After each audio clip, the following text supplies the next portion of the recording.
which was being academically built up. The world in all its colors and sounds and smells and touches revealed itself for the first time to my rapidly growing sense organs within the charm of Mandalay. Was I happy in Mandalay as a young man? I certainly think I was. By the time we returned to Dhaka, I was nearly the age of 6, and my memory was contributing to the importance of education in the East, the importance of education for everything, economics included, as much to teach us today in India.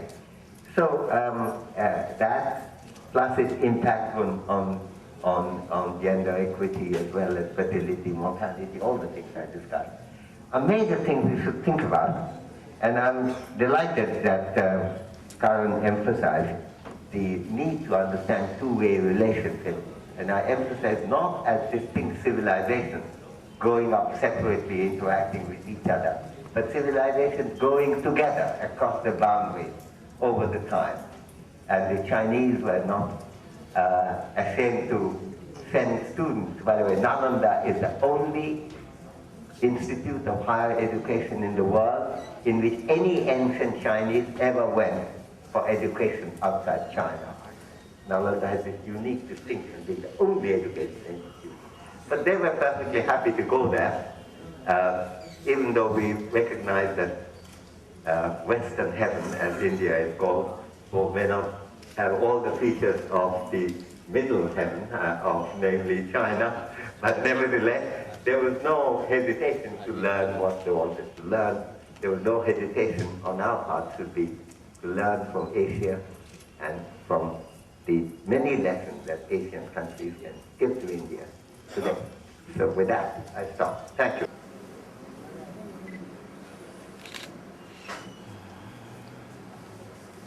क्या बताना चाह रहे बताइए?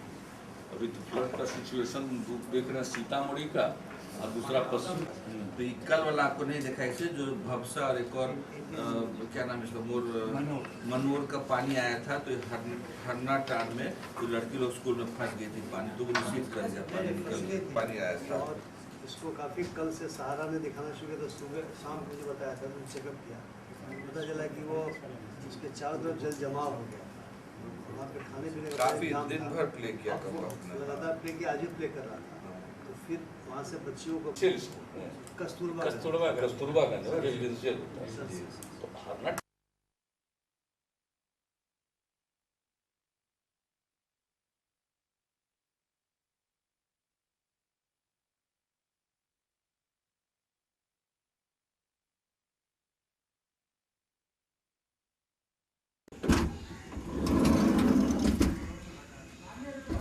तो नहीं उम्मीद है कि आप लोग हमारे जिंदगी में सुधारिएगा, हमको नहीं उम्मीद है। भारतीय सांस्कृतिक संबंध परिषद के क्षेत्रीय कार्यालय पटना का उद्घाटन किया जा रहा है।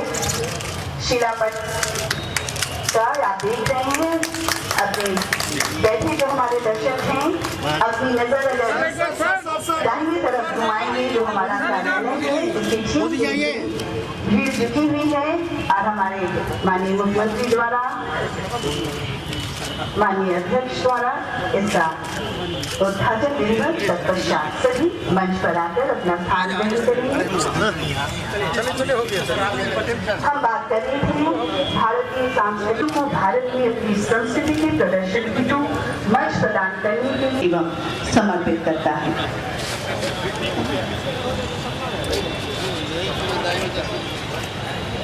सांस्कृतिक संबंध परिषद का क्षेत्रीय कार्यालय का उद्घाटन विधिवत रूप से हमारे सभी सम्मानित अतिथिगण मंच पर अपना आसन ग्रहण कर चुके हैं, और अब दीप प्रज्वलन के साथ इस कार्यक्रम का विधिवत उद्घाटन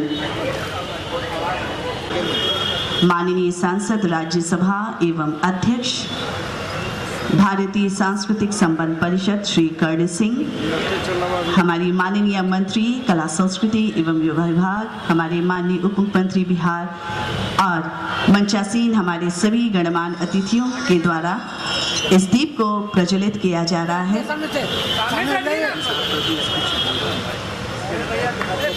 सर अगरबत्ती पीछे सर अगरबत्ती पीछे आपके पैर के पीछे।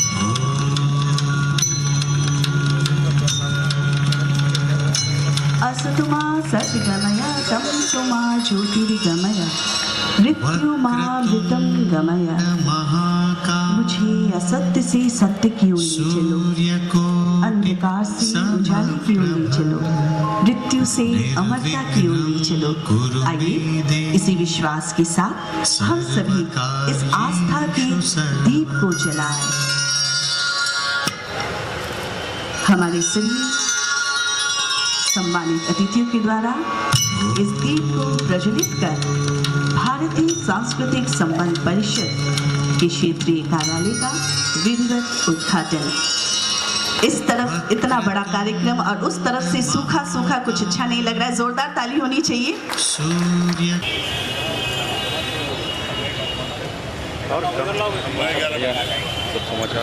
आपके समक्ष विधिवत उद्घाटन दीप प्रज्वलन के साथ आरंभ में आप सबको यहाँ पर आमंत्रित करते हुए वेलकम करते हुए मुझे बड़ी प्रसन्नता हो रही है। ये हमारा 19वां ऑफिस खुल रहा है। 19वां पर मैं जो के बिना योगदान के लिए कार्य संभव नहीं था, तो इसके लिए मैं उनका बहुत बहुत धन्यवाद करता हूँ पहले से ही।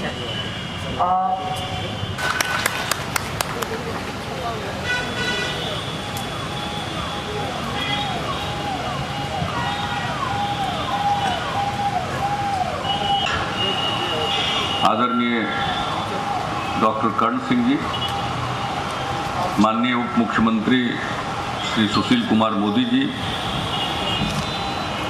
माननीय कला संस्कृति एवं युवा मामलों की मंत्री श्रीमती सुखदा पांडे जी, ICCR के महानिदेशक श्री सुरेश गोयल जी, बिहार सरकार के कला संस्कृति एवं युवा मामलों के प्रधान सचिव श्री अंजनी कुमार सिंह जी, इस कार्यक्रम में उपस्थित नालंदा विश्वविद्यालय की कुलपति डॉक्टर गोपा सब्बरवाल जी, पद्मश्री आदरणीय गजेंद्र नारायण सिंह जी के सभी यहाँ उपस्थित प्रतिनिधिगण, देवी और सज्जनों, आज से भारतीय सांस्कृतिक संबंध परिषद का क्षेत्रीय कार्यालय पटना में खुल रहा है। इसके लिए मैं ICCR के माननीय अध्यक्ष डॉक्टर कर्ण सिंह जी को धन्यवाद देना चाहता हूं कि उन्होंने पटना में भी ICCR का केंद्र खोला।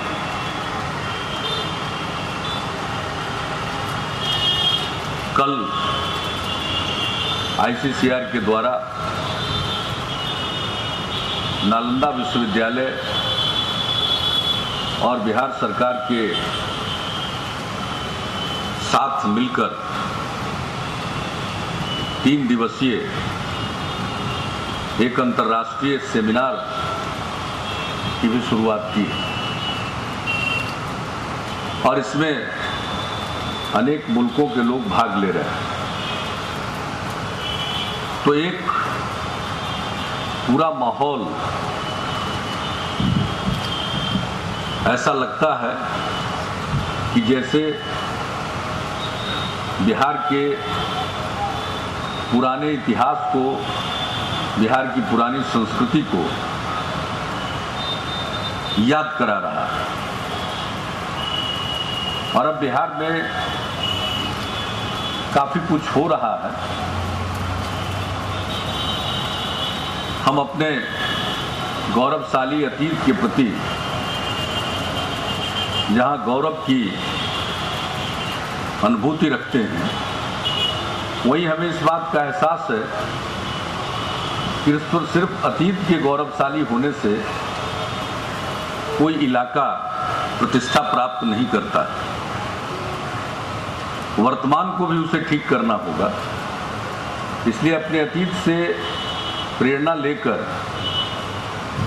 वर्तमान को भी ठीक करने की कोशिश हो रही है। और जो कुछ भी आज हो रहा है इस प्रकार की गतिविधियों से उसमें ताकत मिलती है। कर्ण सिंह जी लंबे काल के बाद बिहार आए हैं और अब जबकि कल उन्होंने इस बात की घोषणा कर दी कि नालंदा विश्वविद्यालय को पूरे तौर पर वो BHU के चांसलर की हैसियत से सहयोग करेंगे और ICCR का क्षेत्रीय कार्यालय यहाँ खुल रहा है, तो मैं समझता हूँ उनका भी आना बराबर होगा बिहार के लिए। और जब ऐसे विद्वत जन पधारते हैं तो इसका लाभ बहुत मिलता है। तत्काल बहुतों को एहसास नहीं होता होगा, लेकिन जो बातें की जाती हैं उनका असर लंबे काल तक रहता है। कल भी सेमिनार में जितनी बातें हुई है, और जब हम आसियान मुल्कों के साथ सांस्कृतिक संबंधों को और बेहतर करना चाहते हैं तो बिहार उसमें एक महत्वपूर्ण भूमिका निभा सकता है। और अब नालंदा विश्वविद्यालय की स्थापना हो रही है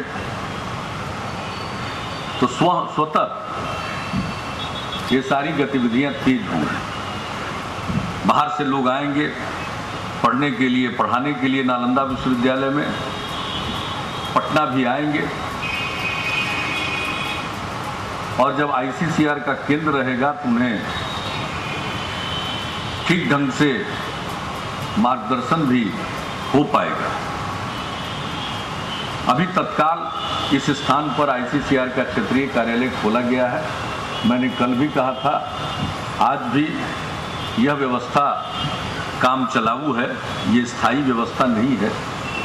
और स्थायी व्यवस्था के लिए हमने भवन निर्माण विभाग, जिसके जिम्मे सरकार के सारे भवन हैं, जैसे केंद्र में संपदा विभाग होता है वैसे ही हमारे यहाँ भवन निर्माण विभाग है, उनको हमने कहा है कि एक उपयुक्त स्थान की तलाश करें जिसका अपना स्वतंत्र कैंपस हो, ताकि उसको अपने ढंग से ICCR की ज़रूरतों के हिसाब से उसको परिमार्जित भी कर सकें।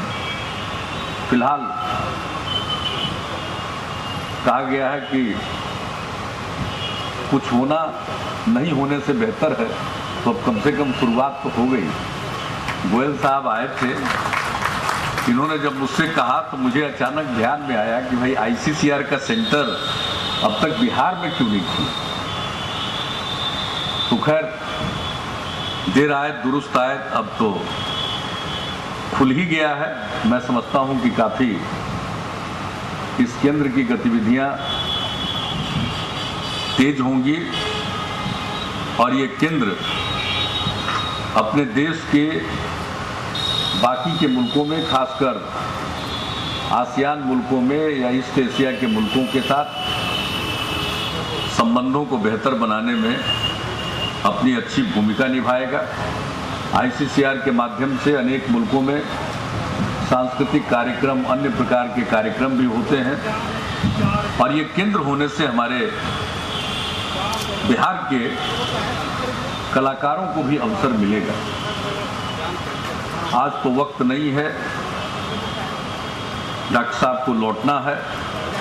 मैं अंजनी बाबू से कहूँगा कि जब अगला कार्यक्रम इनका हो तो डॉक्टर कर्ण सिंह साहब के समक्ष बिहार के उदीयमान कलाकारों का एक सांस्कृतिक कार्यक्रम होना चाहिए, ताकि वो देख सकें कि इस क्षेत्र में भी बहुत कुछ हो रहा है बिहार में।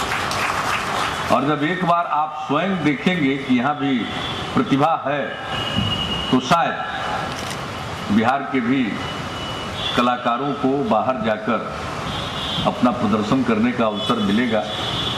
यूँ तो कुछ जगहों पर जाते रहते हैं, कुछ जगहों पर राज्य सरकार पहल करती है, कुछ जगहों पर केंद्र सरकार के सहयोग से लोग जाते हैं, लेकिन जब ICCR का केंद्र होगा तो एक बेहतरीन अवसर मिलेगा।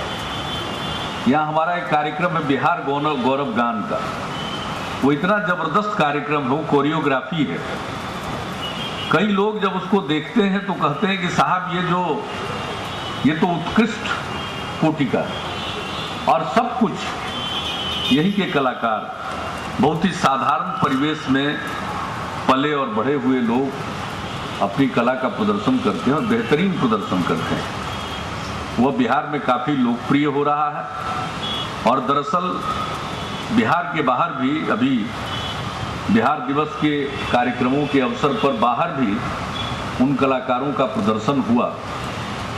तो दरअसल बड़े बड़े कलाकारों की मौजूदगी में भी उनका प्रदर्शन इतना शानदार हुआ कि लोगों ने उसी कार्यक्रम को सराहा। अभी दिल्ली में बिहार दिवस का एक कार्यक्रम हुआ था 18 मार्च को। यूँ तो शाम में वो और भव्य दिखता है, लेकिन दिन में ही वो कार्यक्रम हुआ और उसके बाद अनेक कई नामी गिरामी कलाकार भी थे, लेकिन हजारों की जो दर्शक थे उन लोगों ने गौरव गान के कार्यक्रम को बहुत सराहा। तो हम चाहेंगे कि अगली बार जब आपका कार्यक्रम हो तो अंजनी बाबू और सुखदा पांडे जी विशेष तौर पर इनको बुलाएं और अपने कार्यक्रम में, कोई ज़रूरी नहीं है कि आईसीसीआर के कार्यक्रम में ही आए, जब आएंगे तो स्वतः आईसीसीआर का कार्यक्रम हो जाए, लेकिन अपनी तरफ से आमंत्रित करके इनके समक्ष रखना चाहिए। और अब कर्ण सिंह साहब की जितनी चारों तरफ ख्याति है, जितना सम्मान है, अगर दो शब्द ये बिहार के कलाकारों पर और बिहार पर बाहर कहेंगे तो उसका असर पड़ता है और उस पर नई पीढ़ी को उससे और प्रेरणा मिलती है। तो मैं आज ज़्यादा कुछ नहीं कहते हुए आपका स्वागत करता हूं, अभिनंदन करता हूं और ये उम्मीद करता हूं कि अब आगे आपके यहाँ आने का सिलसिला और तेज होगा। इन्हीं शब्दों के साथ और आईसीसीआर को, यहाँ के क्षेत्रीय कार्यालय को अन्य और किसी भी प्रकार के सहयोग की ज़रूरत हम लोगों से होगी, हम सदैव अपना सहयोग देने के लिए तत्पर रहेंगे। और आज के इस क्षेत्रीय कार्यालय के ओपनिंग पर, उसके उद्घाटन पर मैं आईसीसीआर को विशेष तौर पर बधाई देता हूं। बहुत बहुत धन्यवाद। जैसा कि माननीय मुख्यमंत्री जी ने चर्चा की बिहार गौरव गान की, तो हम बताना चाहेंगे कल इसकी प्रस्तुति होटल मौर्या में सांस्कृतिक कार्यक्रम के दौरान की जाएगी, जिसमें आप सभी आनंद ले सकेंगे।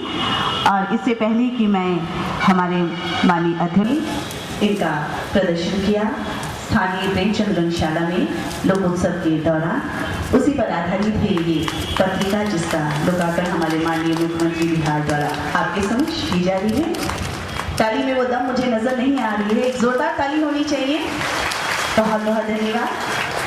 सुशील नीतीश कुमार जी, उप प्रधानमंत्री सुशील कुमार जी, संस्कृति मंत्री सुखदा पांडे जी परिश्रम करके इस केंद्र को तैयार किया है। तो राजनीतिक में क्या हो रहा है वो आप देख ही रहे हैं, समय लगेगा। आर्थिक में भी कठिनाइयां हैं, लेकिन इस बात में कोई शंका नहीं हो सकती कि सांस्कृतिक दृष्टिकोण से भारत है और हमेशा एक महापावर, एक महान शक्ति रही है हजारों वर्ष से। इसमें कोई विवाद नहीं हो सकता।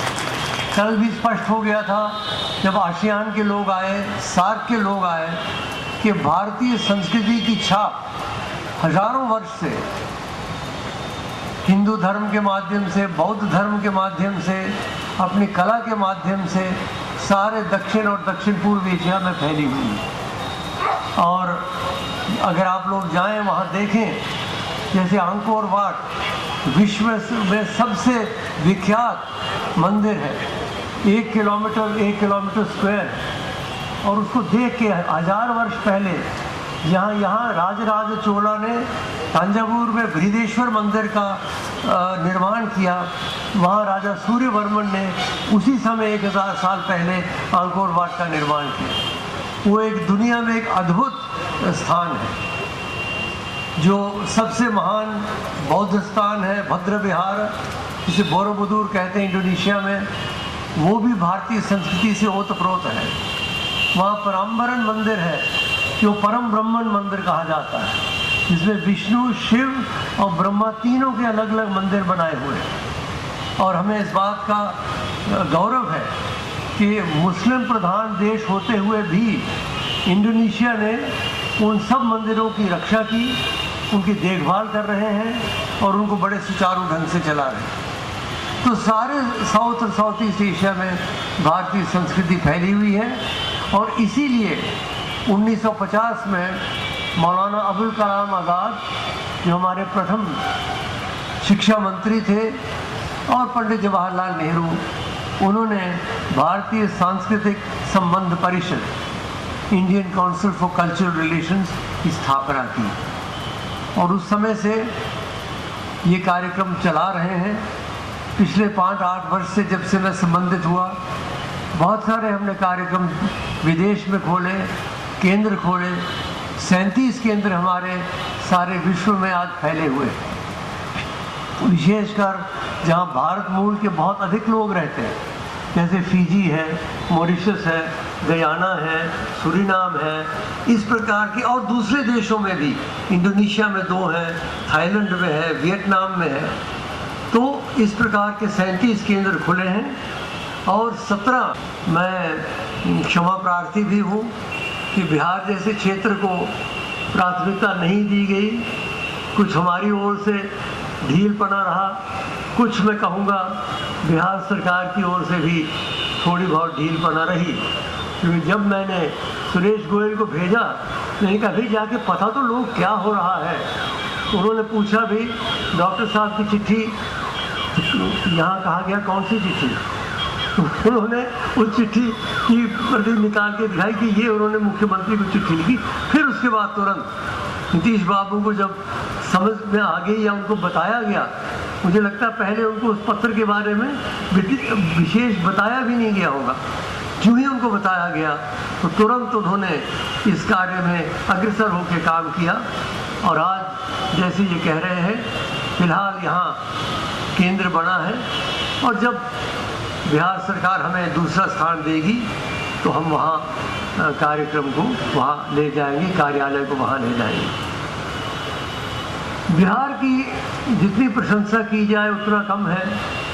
यहाँ का इतिहास, हमारे भारतीय इतिहास का एक बहुत विशेष अंग, मगध में जो साम्राज्य थे, गुप्त साम्राज्य थे, मौर्य साम्राज्य थे, लिच्छवी गणराज्य थे, इन सब ने भारतीय सम्मान को सारे देश विदेश में फैलाया और ये नाम चंद्रगुप्त हुए, कौटिल्य हुए, आर्यभट्ट हुए, चंद्रगुप्त द्वितीय हुए, ये नाम जो है ये सब भारतीय संस्कृति में निहित है।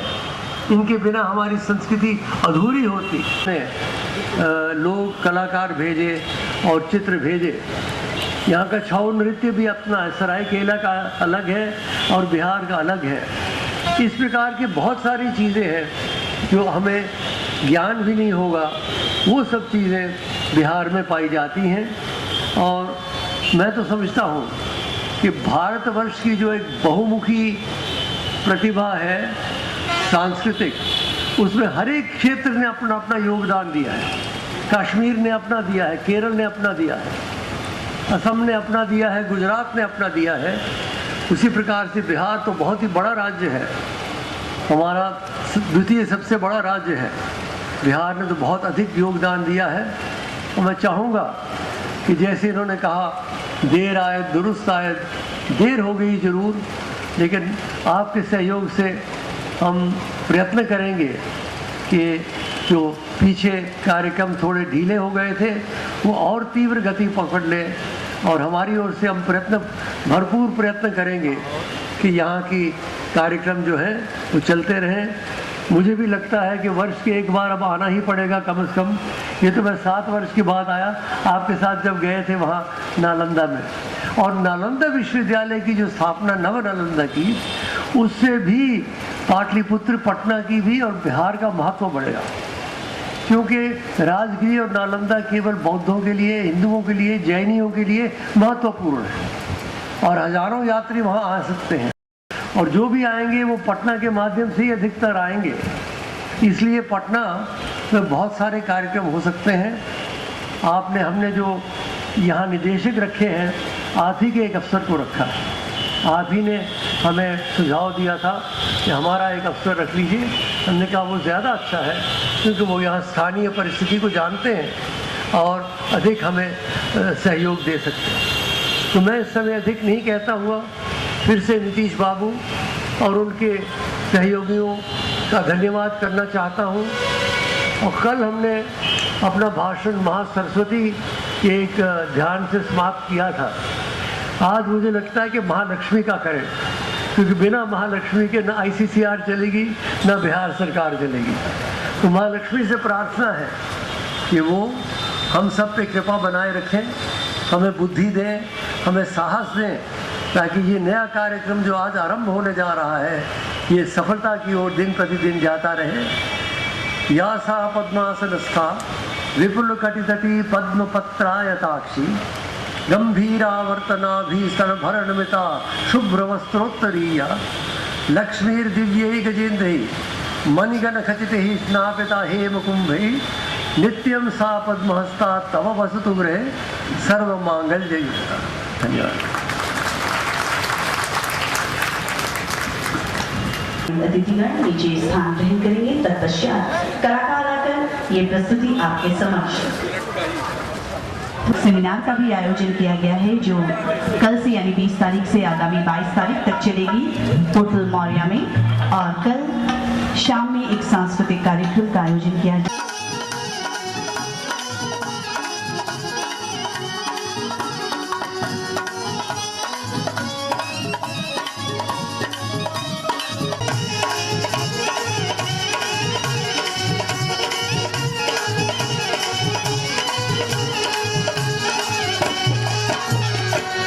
मैथिली संस्कृति को पूरे विश्व में स्थापित करने वाले महाकवि विद्यापति को हम कैसे भूल सकते हैं। उनका एक लोक धुन जिसे हम गुसावनी गीत के नाम से जानते हैं, जय जय भैरवी असुर भयान,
प्रसिद्ध धुन है जट और जटिन का।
माँ भगवती की छठी मैया की आराधना के बाद माँ भगवती की आराधना हमारे यहाँ लोकवाद्य क्रमानंद के साथ कैसे करते हैं, देवी गीत में।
जिस शैली में पहले नाटक हुआ करता था, आज वो शैली कहीं दिखाई नहीं देता है।